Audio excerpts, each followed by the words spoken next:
Yo, what's up, legends? Welcome back to the channel. It's been a while. Yes, I hold my hands up. I am sorry. Do not worry. I have not forgotten about you guys. As you probably know, touring has started to kick up a notch for me personally, which I'm super happy about. And also, I haven't released music in a long time. This is like the longest stretch without a release for me personally for years, right? I think it's been 2.5 months almost. I've got releases planned for the rest of the year. I just went through a patch where I was kind of struggling, and then all this inspiration hit me at once, and I locked up like 6, 7, 8 releases this year. So we're good for the rest of the year now. Can start focusing on YouTube again. Didn't really have too much to show you guys, right, in terms of walkthroughs and stuff. If there is any specific techniques you want me to go through though, please just hit me in the DMs, hit me in Discord, whatever. Also, there's a new sample pack which ties in beautifully with this track right here. We are going to go through how I made a big room techno slash future rave slash big room slash whatever you want to call it track. It's really the talked about sound right now, this big room techno, a bit of future rave influence as well. As you guys know, I've been dipping my toe into that a little bit as well with my track Rave Room on Revealed, for example. That one's still doing really well support wise. DJs love to play it, even though it's a little bit faster. Hardwell obviously has kind of brought the eyes to this sound even more, so I thought it would be good to show you how I made this song specifically. So this track probably went under the radar for a lot of you guys. I played a festival close to my home. This festival was in Newcastle called Lost Minds. Crazy festival. Northeast England crowd is always crazy. And basically they asked me to help make the anthem for the festival. So obviously, you know me, I was like, F yeah, let's do it. Didn't take very long, but I played this track in the set and it sounds amazing. I will be playing this track in my sets from now on. I basically wanted to make something a bit big room techno, but also a little bit future rave, because the festival was quite a diverse bill, basically lots of different styles on there. So I didn't want to make something completely 150 and hard. Had to be something that incorporates everything. If you haven't already heard it, this is how it goes.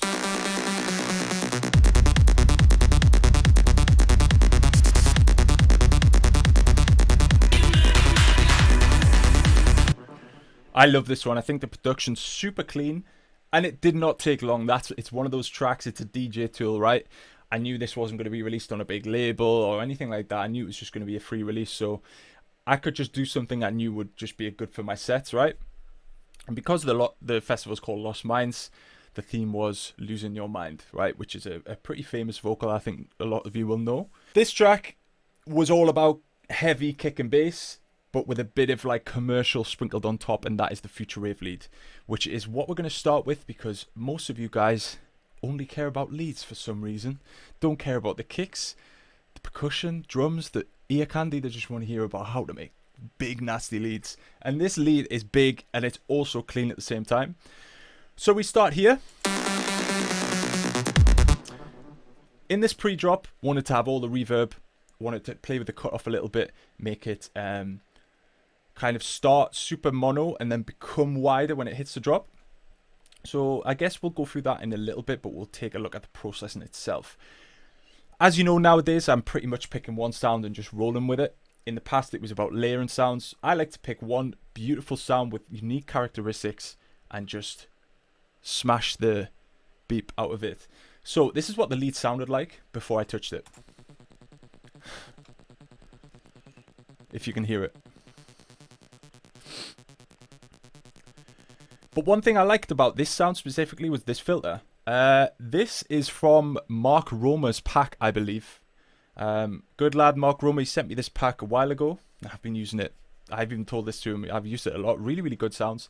There's a filter attached to this. And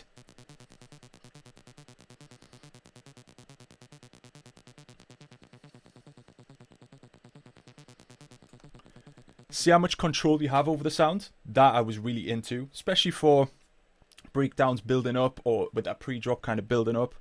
With the sounds I added and the plugins and processing, we went from this to this. It always does that, the anti-climax. Crazy.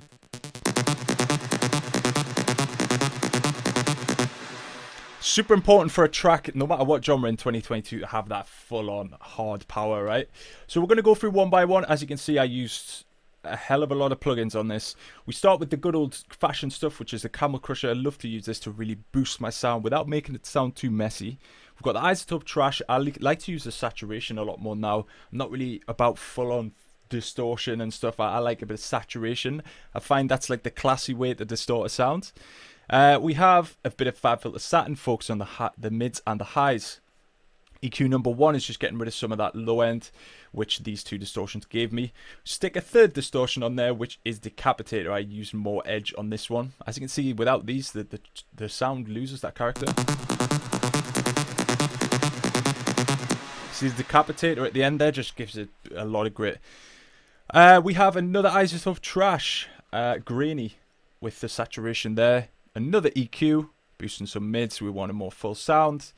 And a bit of sidechain, good old sidechain at the end.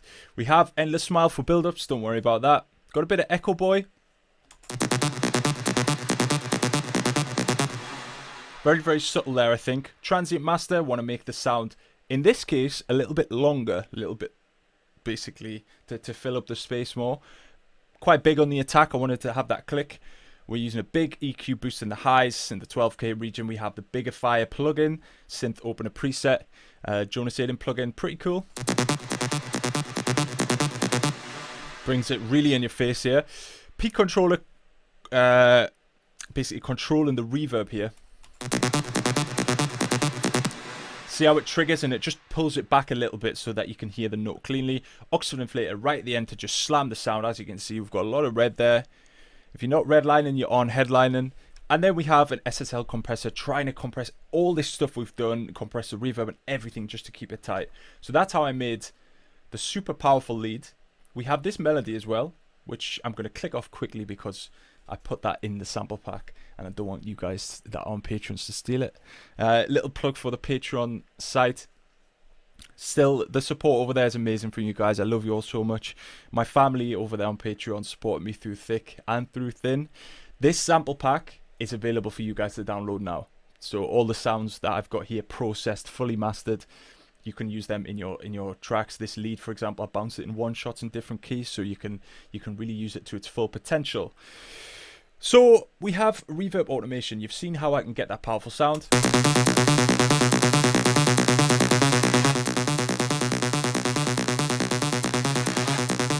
See how this reverb just adds that extra movement? This kind of thing, just it actually adds quite a lot of groove, especially when you make the slope kind of staggered. So it's like instead of you know what I mean? It's all about groove here.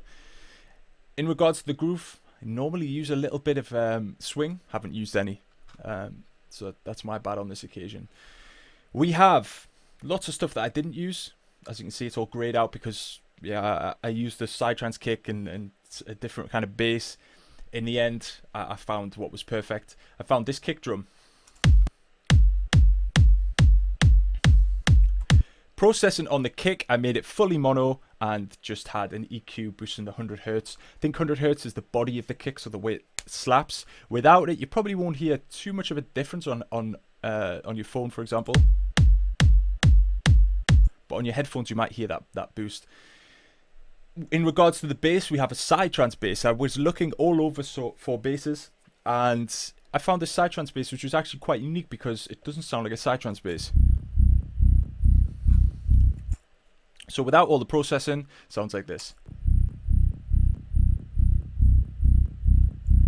If you've got headphones on, you'll know it was really focused on the low end. So I tried to boost the low end because that's where my sub comes from. We have a sub boost there, another sub boost. And I believe this is for the intro, where I take all the sub bass out. I don't want loads of bass in the intro. So we have kick, bass, and lead. And let's be honest, I could have released it this way.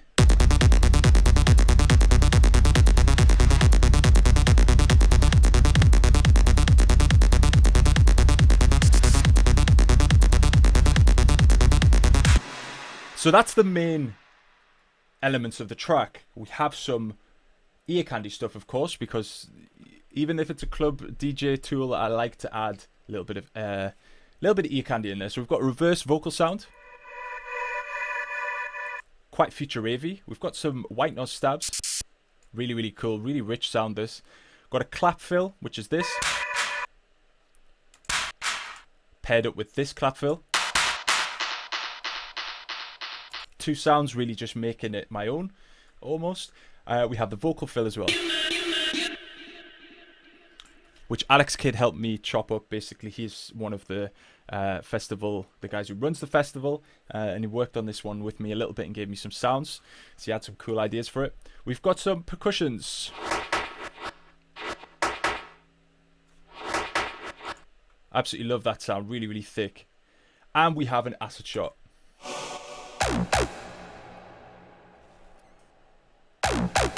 You'll hear this sound in a lot of my tracks, especially the big room techno stuff I've got coming up. Really, really sick sound. Then we have some drums. Obviously, it wouldn't be a techno influenced song without some hats, which we have this one. Really, really thick hat.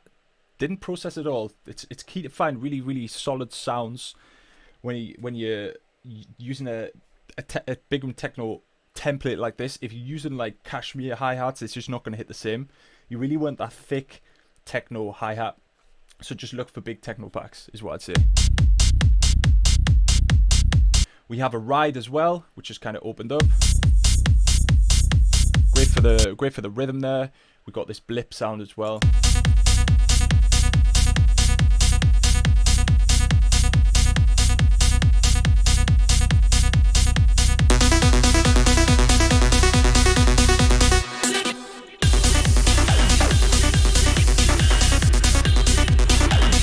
As you can hear, it was really important for the hi-hats to really push through the mix.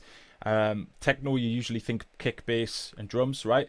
When you've got a lead on top of that, the mix kind of changes a little bit. You've got to mix it a little bit like an EDM song, but also it's still a techno-influenced song, so you've got to mix it that way as well. Volume-wise, as you can see, I just wanted it to really push through the mix. I've even panned it to the left a little bit to give it its own space, and I think it just fit perfectly. We have the rides as well. These ones are kept dead center, and have some endless smile and a filter for the breakdown. Don't worry about that too much. But that's drop one. Pretty simple. The key here is to find a big kick, something that has good body. With techno, you don't have to have the sharpest top end. I know with the Hardwell sound, he uses quite a sharp top end on his kicks. That's just down to you, whatever you prefer.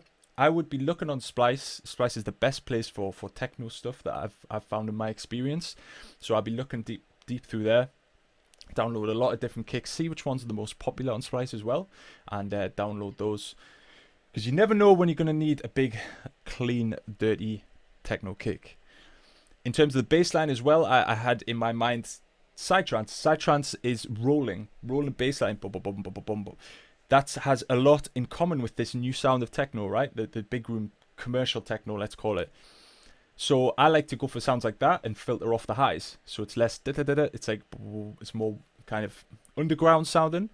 So I had that pretty much locked straight away. And with this, I just wanted something that would be groovy. So it wasn't da-da-da-da-da-da-da-da-da-da. It was da-da-da-da-da-da-da-da-da. Repetitive, right? That gives it more of that techno underground sound, a repetitive ARP. And that's how I did that. In terms of the processing, we went really, really heavy on the sound because it's kind of an underground sound. So just distort it as much as possible, but try and make it clean is what I would say. We come to the pre-drop. I think this pre-drop's great for tension and kind of excitement. I used the big room technique here. I went basically, in big room you hear this a lot where you go up 8 notes and then up 7 notes, da, da, da, da, da, because it always goes great into the root note. So that's what I did here. And that leads perfectly into the melody. And you can see what we've got with the sound is this is the master stuff, so don't take too much interest in that right now. I believe, yeah, this is all master stuff. I'm trying to find. We have the reverb starts quite heavy, and then gets less wet as the drop comes. So in the drop, as you can see, this is my wetness. I want it quite dry in the drop and quite clean. So I started really wet, and it gets super clean when we get into the drop. We have the LFO automation, that filter we saw earlier.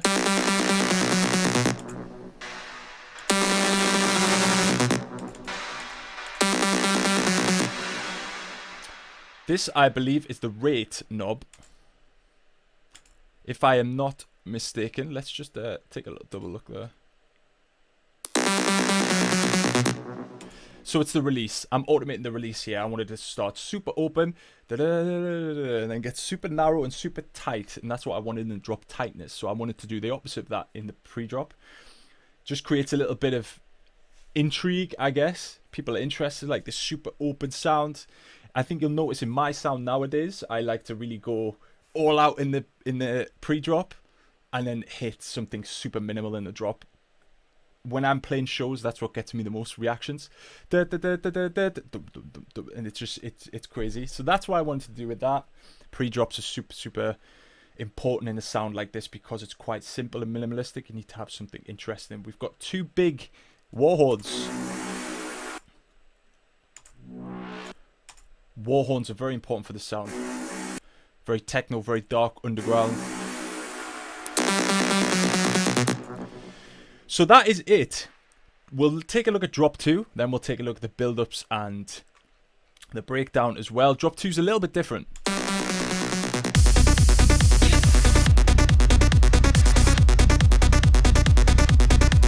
Still that kind of tight, clean vibe in the drop, but we've got a little bit more energy. We've got some white noise.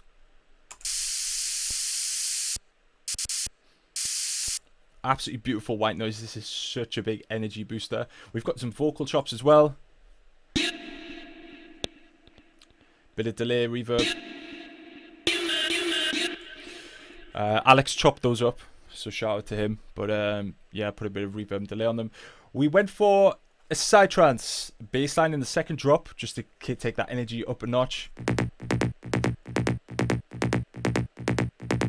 Got some nice, tight, clean side bass shots. As you can see, the first one, so these two are on normal volume, and this one I've put on half volume, so it's kind of a bit of a smoother transition. See, that's a lot quieter than this. So it's like, you can do it with manual or with sidechain, but I like to do it this way. On top of the bass line, kind of clashing there, right? So what I did was I added a filter to the bass line, and I took all of the highs out of that psytrance bass line so that it would fit and act as a sub bass, and this psytrance bass would act as kind of the mid layer. So filter this one out, get rid of all the highs, let it focus just on the lows, and then this other psytrance bass, we cut some of the lows. It's like a jigsaw. It's not like a jigsaw, it's like a jigsaw. Take the sound, the frequencies out from one sound, boost them in another, so it fits like this, right? That's what I've done here. I've took some of the lows out so that we can allow this space for that sub bass. See, I've done some mids and some high boost there, just so I can get the cleanest of the psytrance bass. Finally, we've got a top layer which is super crisp and super clean. When paired with this,